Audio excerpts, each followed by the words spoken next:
Et puis voilà, c'est tout ce dont je me rappelle. Mais mon rêve me semble tellement bizarre. Tout est encore flou dans ma tête. Est-ce normal? Suis-je malade? Suis-je fou? Qu'en pensez-vous? Alors, Mais non, il ne faut pas vous inquiéter, ceci est tout à fait normal. Votre capacité de mémorisation est supérieure lorsque vous êtes en phase de sommeil paradoxal. comment? C'est quoi le sommeil paradoxal? Je pense que quelqu'un d'autre pourrait vous aider dans ce domaine. Bonjour, je m'appelle André et je suis celui qui vous guidera pendant cette présentation. Notre ami Ignacio se demande ce qu'est le sommeil paradoxal. En effet, savez-vous quels sont les différents types de sommeil? En tout cas, vous les parcourez toutes les nuits. Demandons au docteur Malice ce qu'elle peut nous en dire à propos. Bonjour André, comment vas-tu? Bonjour Malice, je vais très bien. Est-ce que tu pourrais nous expliquer ce qu'est le sommeil paradoxal et les différents types de sommeil? Oui, bien sûr. Bon, nous avons beau dormir un tiers de notre vie, mais ce tiers nous échappe complètement. Pour comprendre tout d'abord les mécanismes du rêve, il faudrait comprendre ceux du cerveau. C'est pour ça qu'en 1928, le psychiatre allemand Hans Berger a créé l'électroencéphalogramme. Mais à quoi sert cet appareil? Eh bien, à mesurer l'activité électrique du cerveau. Hé, Malice, mais je ne vois pas le rapport entre cette machine et le sommeil paradoxal. Attends un peu et tu verras. En mesurant l'activité électrique du cerveau, le psychiatre allemand Hans Berger a découvert que notre sommeil était organisé de manière cyclique. C'est une suite de 4 périodes, au moins, d'environ 90 minutes. Tout d'abord, il y a le sommeil paradoxal, pendant lequel le cerveau monte en régime. Certaines zones s'activent, dont le cortex visuel, situé au niveau de l'occiput, qui est normalement chargé de recevoir les messages électriques transmis par les yeux. Or, lorsque nous dormons, nos yeux sont au repos. Ce cortex se voit donc obligé de créer, de fabriquer ses propres images. Ah, et c'est pour ça que notre patient a fait un rêve très bizarre. Oui, et c'est pour ça que les images créées n'ont souvent rien à voir avec l'environnement du rêveur. Bon, passons à autre chose. Il y a ensuite le sommeil lent léger, pendant lequel le cerveau ralentit son activité électrique. Les rêves éventuels produits pendant ce sommeil sont faits à partir de simples idées quotidiennes accompagnées de sensations. Et finalement, il y a le sommeil lent profond, pendant lequel le cerveau ralentit son activité en activant de manière synchronisée ses cellules. Et mais n'oubliez pas, ces périodes se terminent lorsque le rêveur reprend conscience en se réveillant. Bon voilà André, je pense avoir répondu à ta question. Oui, merci Malice. Et donc, maintenant que nous savons ce qu'est le sommeil paradoxal, retournons au rêve de notre cher ami Ignacio. ah oui, je comprends beaucoup mieux maintenant. Merci. Il n'y a pas de quoi. Le docteur nous met très bonne et vieille connaissance.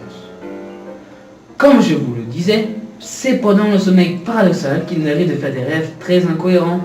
D'après le fondateur de la psychanalyse moderne, Freud, lorsqu'on rentre dans un état d'hypnose, le moi cesse d'agir sur l'appareil psychique. C'est quoi l'appareil psychique? Oui, d'après Freud, l'appareil psychique est composé de 3 lieux principaux. Le ça, le moi et le surmoi. Ces lieux forment le deuxième topic freudien. Le premier étant composé de l'inconscient, de l'inconscient et du préconscient. Le surmoi est formé sur le moi, d'où son nom. Il englobe le rôle de la tradition et des habitudes par un individu. Face à son environnement, l'individu ayant développé le moi voit des attitudes et des comportements chez d'autrui qui prendra comme modèle l'efficacité et ses performances. Le surmoi impose donc parfois ses limites. Le ça englobe le rôle de l'hérédité, il renferme notre héritage, c'est-à-dire tous les éléments nécessaires au développement de l'être. Pendant le sommeil, notre mémoire est plus efficace que lorsque nous sommes éveillés. Grâce au ça, l'individu reproduit donc des éléments oubliés et réprimés qui lui semblaient inaccessibles. Puis il y a le moi, caractérisé par une attitude de profit et de puissance intellectuelle devenant un danger pour l'environnement. Je le stocke et organise les expériences vécues dans le monde extérieur. C'est aussi lui qui est chargé de contrôler les stimulus et les instincts. Pendant le sommeil, le moi se déconnecte du monde extérieur. Son organisation est donc modifiée. Le moi ne prend des décisions seulement s'il est en accord avec le ça et le surmoi.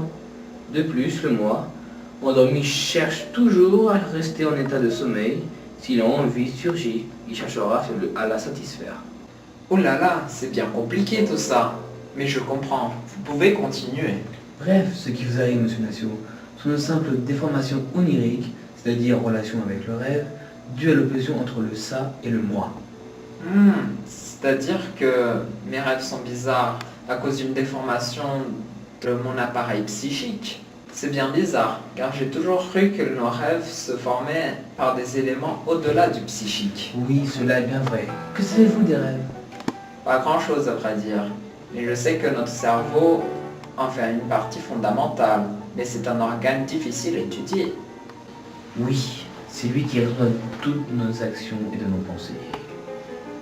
Je sais qu'il y a des réactions chimiques entre les cellules qui ont lieu, mais mes connaissances sont trop vagues, je ne m'y connais pas trop. Rebonjour. Notre patient n'a pas tort. En effet, le cerveau est un tissu organique composé d'environ 100 milliards de cellules nerveuses appelées neurones. Ces neurones communiquent par signal chimique ou électrique. Mais je ne vous en dis pas plus parce que je ne suis pas très spécialisé dans ce domaine. Demandons plutôt à la docteure Malice. Mais attention, ne faisons pas trop de bruit, je pense qu'elle est occupée.